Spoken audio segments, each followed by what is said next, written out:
Hai guys, balik lagi di Wibu Mager, tempatnya bercerita sambil mageran. Beberapa menit ke depan aku bakal nemanin aktivitas mager kalian dengan alur cerita dari manhwa Overbearing Triad.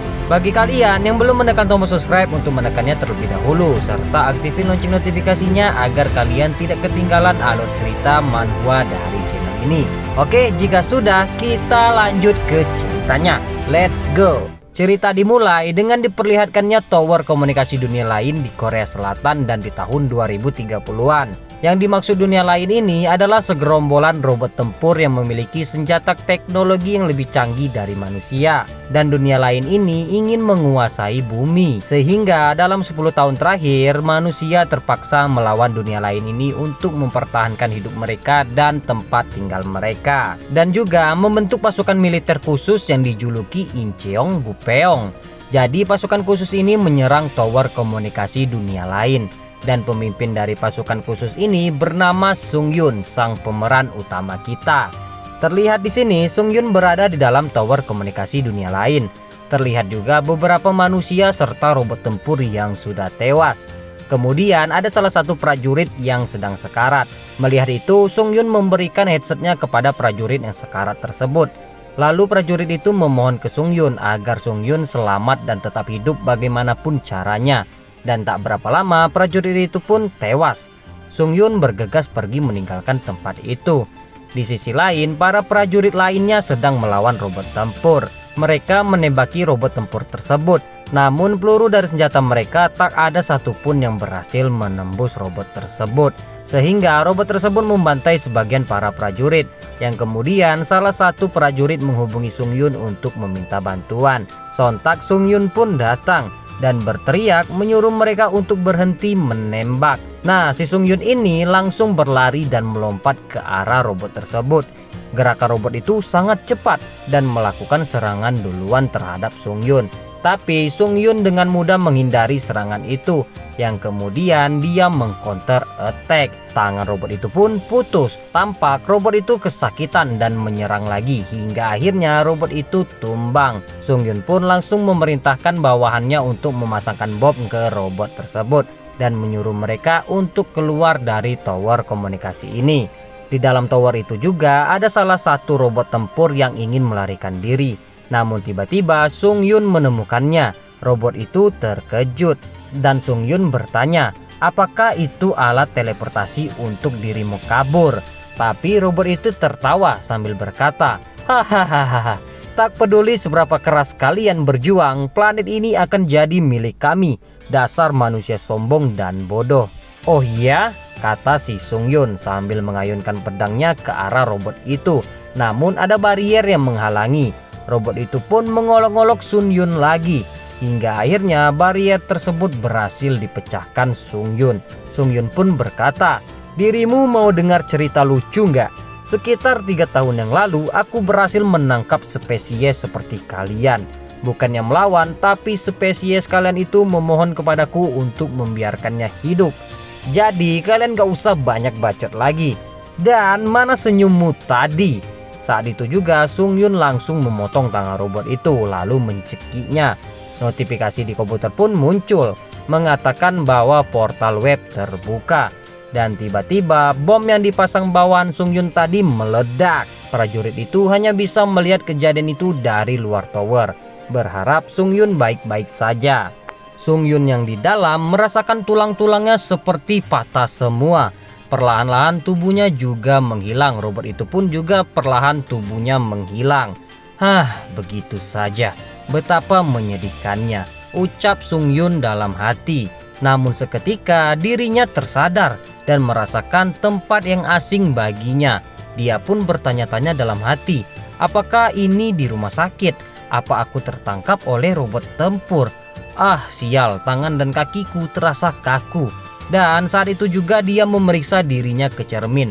Betapa mengejutkannya bahwa tubuhnya berubah 360 derajat. Dirinya tidak tahu apa yang telah terjadi, bahkan dengan tubuhnya ini.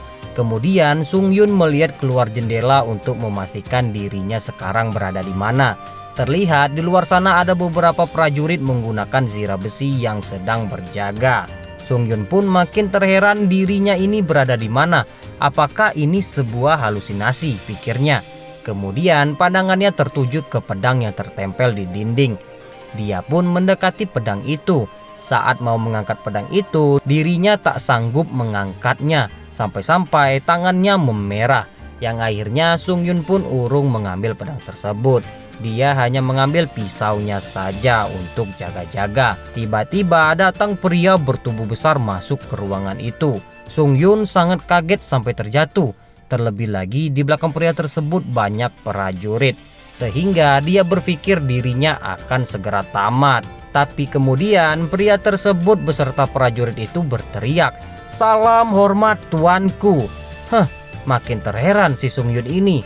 Lalu Sung Yun bertanya, "Di mana tempat ini?" Pria itu menjawab, "Kastil Anda." "Emang diriku ini siapa? Dan siapa namaku?" "Anda adalah tuanku, Ian Albaren, seorang raja di negeri ini." "Ian Albaren kah?" pikirnya dalam hati. Tak berapa lama Sung Yun digendong ke tempat tidurnya.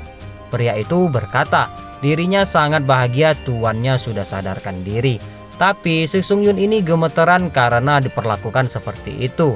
Bukan karena dia takut akan dibunuh, tapi takut cerita barunya ini merupakan cerita gay. Aduh, ada-ada aja. Lalu pria itu bergegas pergi untuk memanggil tabib. Di sisi lain terlihat dua pejabat kerajaan membicarakan kabar tuannya, yaitu Ian Albaren atau Sung Yun yang berada di tubuh Albaren. Nah, mereka berdua ini sangat khawatir karena tuannya sampai saat ini belum sadarkan diri.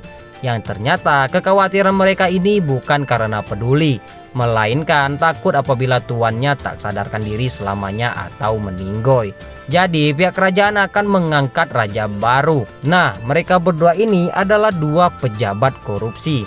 Oleh karena itu, mereka berdua sangat takut apabila ada raja baru, sehingga mereka sulit untuk korupsi. Terlebih lagi si gendut ini sangat brutal korupsinya. Tiba-tiba datang pelayan wanita yang memberi kabar bahwa Tuan Albaren telah sadarkan diri. Mendengar hal itu, mereka berdua pun pergi menemui Tuan Albaren. Balik lagi ke Sung Yun. Oh iya, karena Sung Yun ini berada di tubuh Albaren, jadi mulai sekarang kita panggil Sung Yun ini Albaren ya. Nah, di dalam kamar Albaren ini kesehatannya sedang diperiksa sama tabib ini. Tabib ini bernama Nekarmo. Beberapa tahun ini Nekarmo lah yang bertanggung jawab merawat Albaren. Tak berapa lama dua pejabat tadi datang. Nah, pejabat yang gendut ini langsung bersimpu dan memberikan salam hormat ke Albaren. Dirinya juga memberitahukan bahwa yang memberikan obat-obatan ke Albaren adalah dirinya. Walaupun obat-obatan itu sangat sulit dia dapatkan. Tapi Albaren juga memberitahukan ke gendut ini bahwa dirinya hilang ingatan. Jadi dia tidak mengenal siapapun termasuk dua pejabat ini. Mendengar itu mereka berdua langsung memperkenalkan diri. Yang kurus ini bernama Noas selaku sekretaris kerajaan. Kalau yang gendut si Tomen selaku pengelola keuangan. Setelah memperkenalkan diri, Tomen pun memarahi tabib atas hilangnya ingatan Albaren. Tapi Noas si sekretaris merasakan bahwa ada sesuatu yang aneh. Singkat cerita, Noas memberitahukan ke Albaren perihal keputusan penting tentang penyewaan mercenari. Ya tentu saja Albaren bingung karena Albaren itu adalah Sung Yun.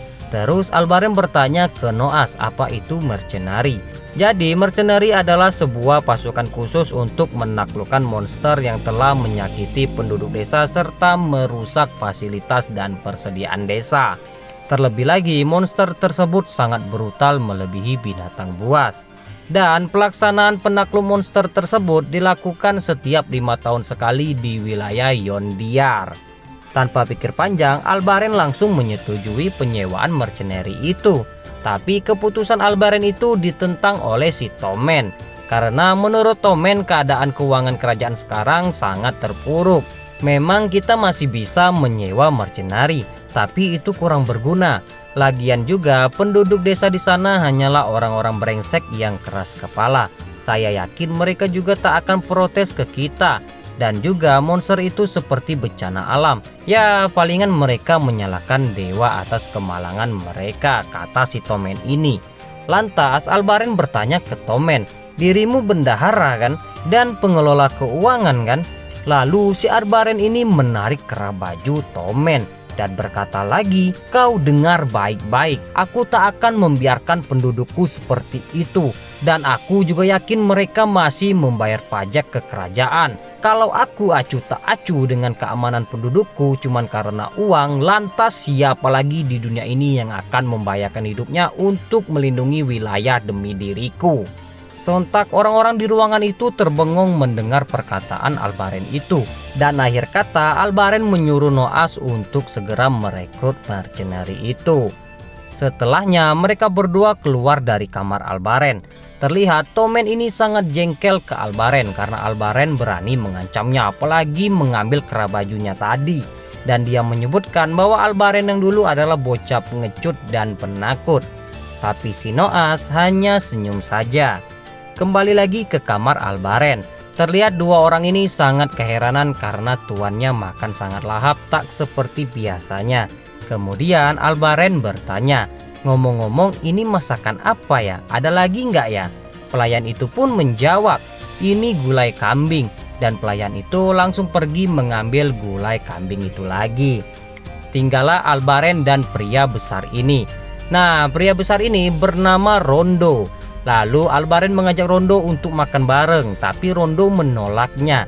Diajak lagi nih sama si Albaren. Albaren mengatakan bahwa dirinya malu diliatin saat makan. Jadi ayo kita makan bersama. Lagi-lagi Rondo menolak dan dengan inisiatif membalikkan badannya. Apa aku harus mengatakan hal yang sama 3 kali? Kata Albaren sambil mengancam. Yang akhirnya Rondo pun ikut makan bersama.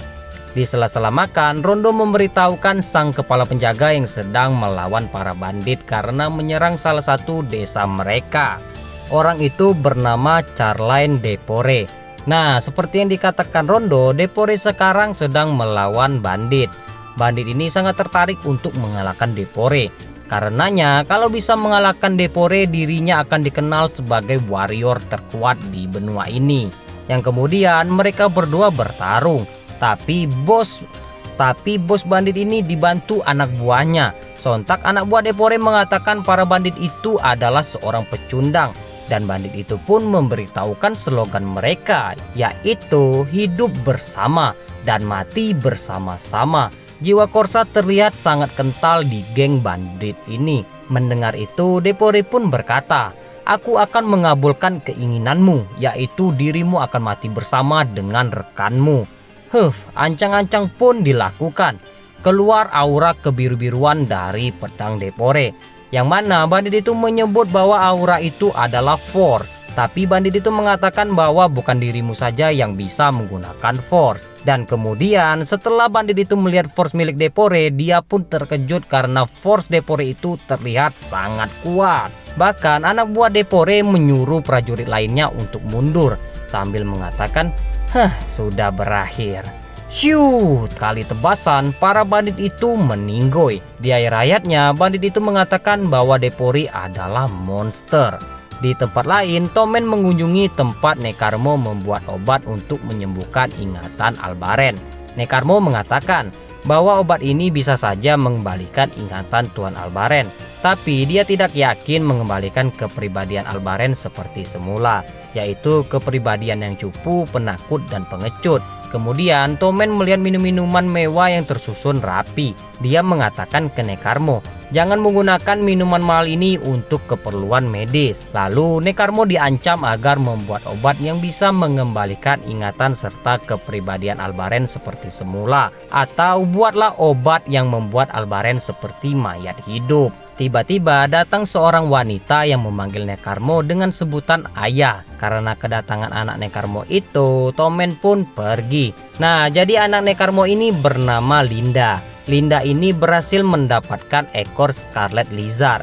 Tapi belum sempat dia memberikan ekor tersebut, ayahnya langsung membuang ramuan yang sudah dia buat itu. Yang kemudian dia menyuruh Linda untuk membawakan ramuan Volcanic Centipede. Namun Linda memperingati ayahnya untuk tidak menggunakan volkanik itu karena ramuan tersebut tidak cocok dengan Albaren. Terlebih lagi beberapa tahun ini Albaren selalu mengkonsumsi itu dan dia selalu memuntahkannya. Kalau saya bilang bawakan, ya bawakan, bentak ayahnya. Keesokan harinya, Linda dan ayahnya membawakan ramuan vulkanik itu ke kamar Albaren. Linda memberitahukan secara detail tentang ramuan itu kepada Albaren. Jadi kalau Tuan meminum ini, suhu panas di dalam tubuh Tuan akan meregenerasi. Jadi kalau Tuan meminum ini, suhu panas di dalam tubuh Tuan akan meregenerasi perkembangan tubuh dan membuat tubuh menjadi berkembang. Dan jika ramuan ini ditolak oleh tubuh akan sangat berbahaya. Jadi Linda menyarankan jangan memaksakan meminum semua ramuan ini jika tubuh Tuan merasakan sakit. Tapi Albaren gak fokus dengan penjelasan Linda itu. Dia pun bertanya, siapakah wanita ini? Nekarmo menjawab, dia anak saya. Sembari Linda memberitahukan namanya. Saat itu juga Albaren melihat wajah Linda sangat cantik. Dia pun dibuat salting. Dan dia melihat bahwa Linda ini sangat mengkhawatirkan kesehatannya. Ditambah wajah yang cantik, Albaren pun memberanikan diri untuk meminum ramuan itu. Part 1 selesai. Oke guys, jadi itulah part satunya. Di part selanjutnya manhwa ini bakal lebih seru lagi. Jadi tetap stay di channel ini dan cerita manhwa ini. Nah, udah dulu ya guys magernya, mau mabar dulu sama Ayang. Bye bye.